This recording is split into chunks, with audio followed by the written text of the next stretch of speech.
Now Colorado. So I've done about 10 states, and everywhere I look, it's everywhere. It's fraudulent. Everywhere I look, I've not found any place that isn't full of fraud. So I call up Sherrona because Sherrona is a heck of a super mom. And I believe that our super moms are going to save our country. So I called her up and I said, we did some COVID work together during the year. By the way, you guys have churches open? Because I wrote the affidavits for your legal cases that opened your churches in Colorado. So I was working through your COVID data with your people here. So I already had a connection through that, and I called up Sherrona and I said, I've been doing all this election work. What about Colorado? How did it go out there? Did the election go the way you think it's supposed to?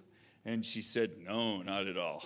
And I said, well, find somebody with the data and send it to me. I'm running all these data on the other states. I'll run it for you. So she sent it to me. I ran it, and the day I finished, I had to fly out to go meet Mr. Lindell. Okay, so I hadn't even really checked it yet.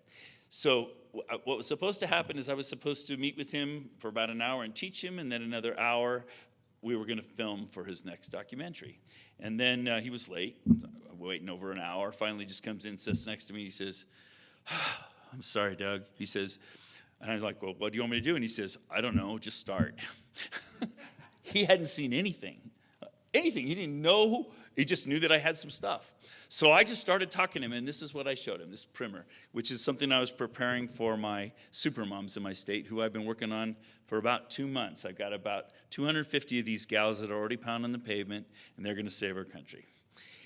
Because you got to find the shadow voters. You got to find